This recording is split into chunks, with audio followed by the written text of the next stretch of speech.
জুলাই বিপ্লব সুযোগ এনে দিয়েছে আলেমদের এক হতে হবে। ঐক্যই শক্তি, শক্তি শান্তি। এই সুযোগ 54 বছর আর আগে আসে নাই। এখানে কোনো মিথ্যা মামলা নাই, এখানে কোনো খুন গুম আয়নাগর নাই।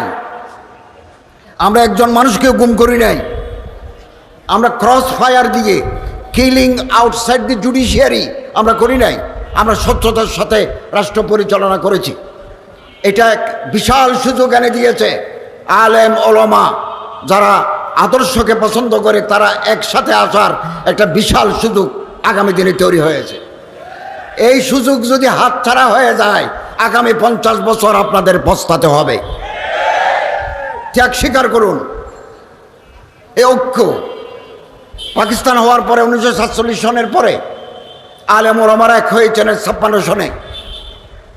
52 দফা বিভিন্ন মতাদর্শের আলেম, বিভিন্ন মাকাতেবে ফিকির, ডিফারেন্ট স্কুল অফ থটের ওলামায়ে কেরাম 22 দফা 22 নাকাত 22 ডিমান্ড করে আলেমরা একটা ফর্মুলা দিয়েছিলেন। 56 সনের শাসনতন্ত্র রচিত হয়েছে। জাক ইস্কান্দার মির্জার কারণে, পাকিস্তানের সামরিক বাহিনীর কারণে সেটা সফল হয় নাই, কিন্তু আলেমরা এক হয়েছিলেন। এখনও ভারতের যখন কোনো বিপদ আসে সব শ্রেণীর আলেম এক প্ল্যাটফর্মে আসে। এক যেহেতু কনফারেন্স হয়, দেওবনে হয়, হায়দ্রাবাদে হয়, রামপুরায় হয়, সব জায়গায় হয়। বাংলাদেশের আলেমদেরকে শিক্ষা নিতে হবে। একলা চলো নীতি আমরা কাঙ্ক্ষিত পথে কাঙ্ক্ষিত মঞ্জিলে পৌঁছতে পারবো না। ঐক্যবদ্ধ শক্তি নিয়ে আমাদের পৌঁছতে হবে। বাংলাদেশে আগামী দিনে আলেমরা যদি এক হতে পারেন,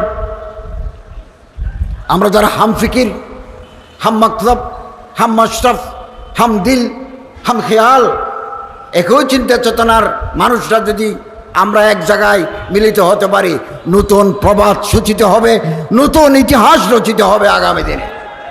আপনি কল্পনা করতে পারবেন না। আসুন এর জন্য আমরা প্রস্তুতি নিই। আমি আলহামদুলিল্লাহ আমার মন্ত্রণালয়ের অধীনে গেল বছর আমরা একটা নির্বিঘ্ন, স্বচ্ছন্দ, কনভেনিয়েন্ট একটা হজ জাতিকে উপহার দিয়েছি। 8 কোটি 20 লক্ষ টাকা হাজিদেরকে ফেরত দিয়েছি। এবং আমাদের মন্ত্রণালয়ের চৌকস টিম মসজিদ নীতিমালা, মসজিদ পরিচালনা নীতিমালা, এটা 2006 সালে ছিল। আরেকটা আমরা কাজ শুরু করেছি, প্রায় শেষ পর্যায়ে।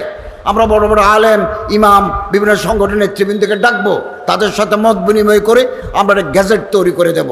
কোনো ইমামকে, কোনো মসজিদের মুতওয়াল্লি তুমি চলে যাও, আজ থেকে তোমার চাকরি নাই, একথা বলে বিদায় করে দিতে পারবে না। আত্মপক্ষ সমর্থনের সুযোগ দিতে হবে ইমাম সাহেবকে। তার বিরুদ্ধে কোনো অভিযোগ থাকলে এটা কমিটি গঠন করে দিবেন, ওনার আত্মপক্ষ সমর্থনের সুযোগ দিতে হবে। এরপরেই ইমাম সাহেব আমাদের এই নীতিমালার আলোকে তিনি কোর্টে বিচার চাইতে পারবেন। এবং যে সমস্ত মসজিদের আর্থিক অবস্থা ভালো, আমরা নীতিমালায় লিখে দিয়েছি ওনাকে একটা ভালো বেতন দিতে হবে। 2015 সালের স্কেল অনুযায়ী বেতন দিতে হবে। এবং ওনার জন্য থাকার, ওনার বিবি বাচ্চা নিয়ে মসজিদের কম্পাউন্ডে থাকার ব্যবস্থা করতে হবে।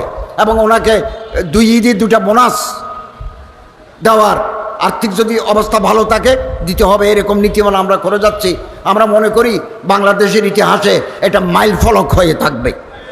ওখানে যে ক্লজগুলো আছে, বিধিগুলো আছে, এগুলো আমরা ওলামায়ে কেরামদের সাথে, আইমে মাসাজিদের সাথে, ওলামা মাশায়েখ আইমে পরিষদের সাথে, ওই শানে সাহাবা ইমাম পরিষদের, শানে সাহাবা আইমা পরিষদের সাথে বসে, আরও যে সমস্ত সংগঠন আছে ওনাদের নেতৃবৃন্দের সাথে বসে আমরা এটা ফাইনাল করে গেজেট হিসাবে প্রকাশ করব। ওয়াকফ প্রশাসনকে আমি নতুনভাবে সাজিয়েছি, খুব ভালো একজন অ্যাডমিনিস্ট্রেটর দিয়েছি। আমাদের হাজার হাজার ওয়াকফের জমি বেহাত, যুগ যুগ ধরে রাজনৈতিক নেতা, রাজনৈতিক কর্মীরা খেয়ে ফেলেছে। আমি এগুলো উদ্ধারের কার্যক্রম শুরু করেছি।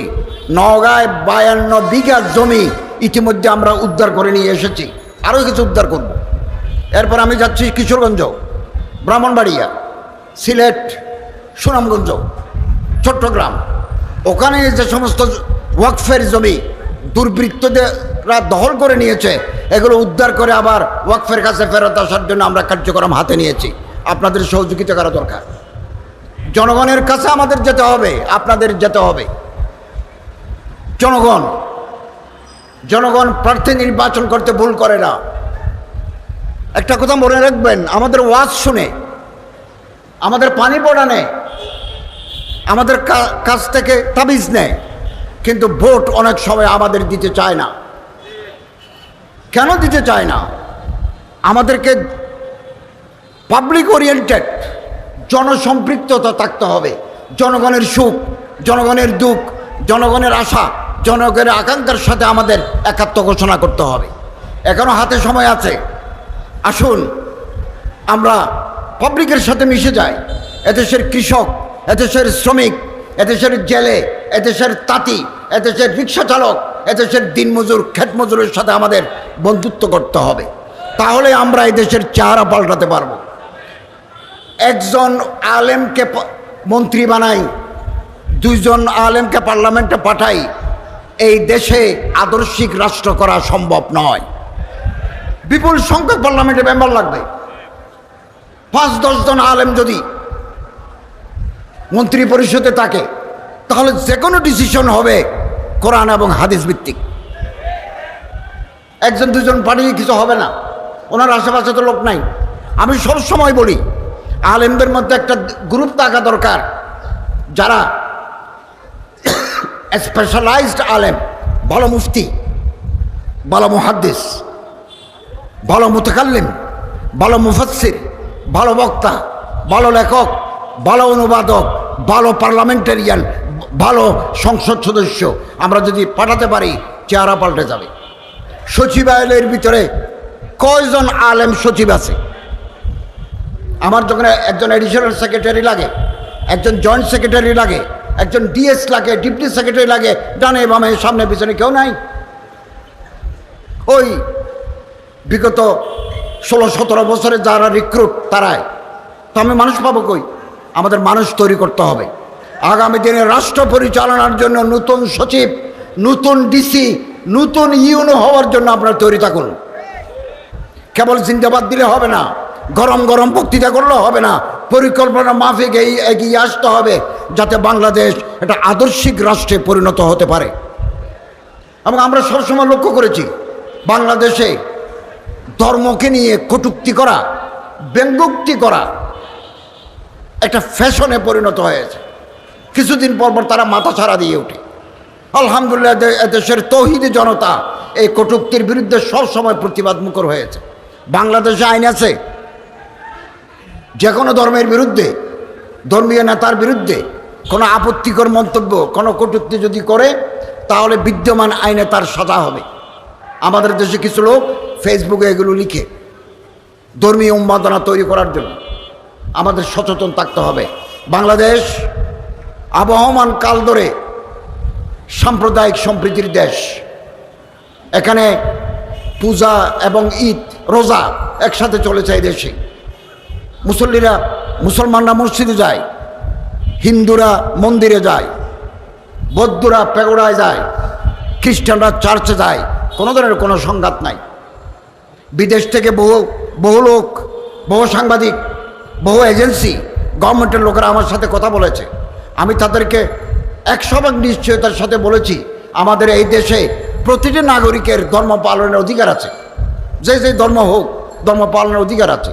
আমি জেলখানায় কোরআন শরীফ যেমন দেব, হাদিস শরীফ যেমন দেব, ওজিফা যেমন দেব, সাহাবায়ে কেরামদের জীবনী যেমন দেব, সিরাতে রাসূল যেমন দেব। ঢাকার কেন্দ্রীয় কারাগারে 200 জন সনাতন ধর্মের বন্দী আছে, তাদের জন্য তাদের ধর্মীয় কিতাবও দেব। অতএব যারা বাইরে বসে বলে বাংলাদেশে সংখ্যালঘুদের ধর্মচর্চায় বাধা দেওয়া হচ্ছে, একথা 100% মিথ্যা, অসত্য, উদ্দেশ্য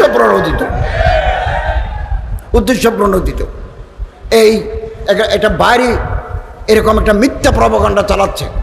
আগামী দিনে আরও বেশি করে চালাবে। এদেশের আমরা প্রত্যেকে এদেশের নাগরিক।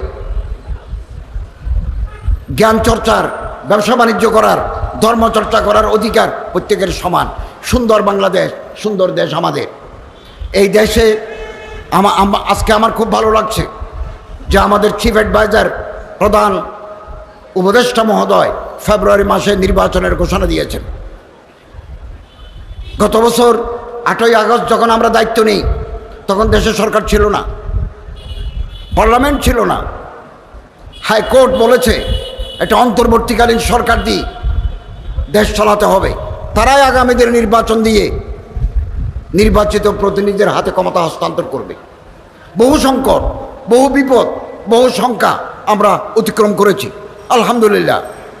আপনারা প্রতিটি ভোট কেন্দ্রে থাকবেন, কেউ যাতে নির্বাচনকে ভণ্ডুল করতে না পারে, কেওস অ্যান্ড কনফিউশন তৈরি করে গোলা পানিতে যাতে মাছ শিকার করতে না পারে, আপনাদেরকে সচেতন থাকতে হবে। নির্বাচন যাতে অর্থবহ হয়, সুষ্ঠু, শান্তিপূর্ণ, অংশগ্রহণমূলক হয়, সরকারের এজেন্সি সচেতন থাকবে, সজাগ থাকবে। আপনাদেরও সজাগ থাকতে হবে। সরকার সজাগ আছে, আপনাদেরও সজাগ যদি থাকতে পারেন, তাহলে আগামী নির্বাচন ইনশাআল্লাহ জনগণের কাছে, বিশ্বের কাছে গ্রহণযোগ্য হবে। আমরা একটা নতুন গভর্নমেন্টের কাছে ক্ষমতা হস্তান্তর করতে পারবো। তাহলে কনস্টিটিউশনাল কন্টিনিউটি,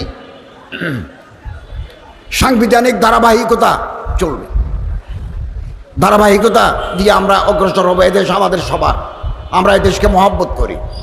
জুলাই বিপ্লবে এদেশের কৃষক, ছাত্র, শ্রমিক, মেহনতি মানুষ প্রাণ দিয়েছেন, জীবন উৎসর্গ করেছেন, আলেমরাও করেছেন। এদেশে বহু আলেমের বুকের ভিতরে গুলি, বহু আলেম শহীদ হয়েছেন, বহু আলেম পঙ্গু হয়েছেন। আমি গত 3 মাস আগে আমার চিকিৎসার প্রয়োজনে থাইল্যান্ড গেছি। অ্যাম্বাসেডর আমারে বললেন যে একজন জুলাই যোদ্ধা হাসপাতালে শহীদ হয়ে গেছেন, আপনি যদি আসেন। তো আমি গেলাম, ওনাকে নিয়ে হসপিটালে গেলাম, তার লাশ দেখলাম, হিমঘরে তার লাশ দেখলাম, তার জন্য দোয়া করেছি, তার মা এবং বোনের সাথে দেখা করেছি, সান্ত্বনা দিয়েছি। জানলাম যে কে, বলল যে সে দর্জি, টেইলার, কিন্তু হাফেজে কোরআন। হাফেজে কোরআন হয়ে এই স্বৈরাচার বিরোধী আন্দোলন সে মাঠে নেমেছে এবং এখানে শহীদ হয়ে গেছে চট্টগ্রামে। একথা মনে রাখবেন, দেশের উপর কোনো দুর্যোগ যদি নামে, আলেম, ওলামা, হাফেজ, কারীরা ময়দানে নেমে তার মোকাবেলা করেন। অতীতেও তারা করেছে, আগামী দিনেও করবে। আমরা কোনোদিন আমার প্রিয় মাতৃভূমি বাংলাদেশকে শয়তানের হাতে ছেড়ে দেব না। আপনাদের সচেতন থাকতে হবে, সচেতন। আমরা নিজেদের মধ্যে কামড়াকামড়ি করব না, নিজেদের মধ্যে ফেসবুকে আজেবাজে কথা লিখব না। আমরা কেন এক বন্ধুর বুকে আর এক বন্ধু ছুরি বসাই? আমাদের আসল শত্রুকে তাকে টার্গেট করতে হবে। এই দেশ চলবে, এই দেশের বৃহত্তর জনগোষ্ঠীর কথা মতো এই দেশ চলবে। কোনো বিদেশি প্রেসক্রিপশনে এই দেশ চলবে না। অতএব আসুন, জাতীয় উলামা মাশায়েখ আইম্মা পরিষদ তার প্রতিষ্ঠা লগ্ন থেকে ইমামদের, আলেমদের, খতিবদের নিয়ে কাজ করে যাচ্ছে। জনগণের মাঝে তাদের গ্রহণযোগ্যতা আছে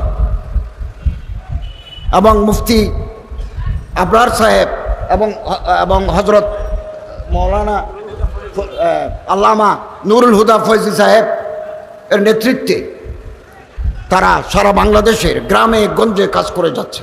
এই সংগঠন বাংলাদেশ এখন পরিচিত, নন পলিটিক্যাল অর্গানাইজেশন। এই সংগঠন কোনো রাজনৈতিক সংগঠন নয়, মানুষের মাঝে দাওয়াত, তাবলীগ, তালিম, তাজকিয়া, ইসলাহি নফসের কাজ করে যাচ্ছে। আগামী দিনে এই সংগঠন আরও উন্নতির দিকে এগিয়ে যাবে ইনশাআল্লাহুল আজিজ। এবং বাধা, বিপত্তি, সংঘাত আগামী দিনে আসবে, এগুলোর মোকাবেলা করার জন্য আমাদের তৈরি থাকতে হবে। আল্লামা ইকবাল বলেন, বাদে মুখালিফ সে ন ঘবরায় কাপ, ইয়ে তো চলতি হে তুঝে উঁচা উড়ানে কে লিয়ে। আমরা যখন বিমানে যাই 13,000 ফিট উপর দিয়ে যায়, 12,000 ফিট উপর দিয়ে যায়, নিচে যদি বাতাস চলে বিমানে এক লাফে 45 মিটার উপরে চলে যায়। তো আমরা যাত্রাপথে আমরা যদি বাধা আসে, তাহলে এর মাধ্যমে আমরা আরও এগিয়ে যাব, আমাদের শক্তি আগামী দিনে আরও বৃদ্ধি পাবে। পৃথিবীতে কোনোদিন জালিম চিরকালের জন্য জয়লাভ করতে পারে নাই, মজলুমের জয় হয়েছে। এবং আফজলুল জাহাদ কলিমাতে হক্কান ইনদা সুলতানিন জায়ের, হক কথা বলার, সত্য কথা বলার এই ধারাবাহিকতা জাতীয় ওলামা মাশায়েখ আইম্মা পরিষদের আছে, আগামী দিনেও থাকবে। এবং আমরা সুন্দর বাংলাদেশের অপেক্ষায় আছি। এখন আমাদের গ্রামে গঞ্জে চলে যেতে হবে, সাধারণ জনগণের সাথে আমাদের মিশতে হবে। তাদের দুঃখ, তাদের হাসি আমরা ভাগ করে নেব। জনগণের ম্যান্ডেট নিয়ে যদি আমরা আসতে পারি, যারা আসবেন তারা আগামী দিনের ইতিহাস রচনা করবেন। আমি আজকের এই সম্মেলনের সফলতা কামনা করি। যারা শাহাদত বরণ করেছেন জুলাই বিপ্লবে, তাদের রোহের মাগফিরাত কামনা করি আল্লাহ তাআলার দরবারে। 20,000 আহত, আমি এমন আহত ব্যক্তিকে হাসপাতালে দেখতে গেছি যার মুখ, নাক নাই, যার ঠোঁট নাই, গলা পর্যন্ত দেখা যায়। আমরা কিছু সাহায্য করেছি তাদেরকে, রাশিয়ায় গিয়ে তাদের নাক বানিয়ে এনেছি, মুখটা কেন তৈরি হয় নাই, এরকম ত্যাগ স্বীকার করেছে। মাদ্রাসার ছাত্রের চোখের ভিতরে গুলি, 2 চোখের ভিতরে গুলি। আমি তো মনে করি তাদের এ রক্ত, তাদের এ ত্যাগ বৃথা যেতে পারে না। আগামী দিনেও যে কোনো চ্যালেঞ্জ মোকাবেলার জন্য আপনাদের তৈরি থাকতে হবে। প্রয়োজনে আমরা আবারও রক্তের নজরানা দেব, ফেসিবাদকে এদেশে আমরা প্রতিষ্ঠা হতে দেব না। আল্লাহ তাআলা তৌফিক দান করুন, আমিন।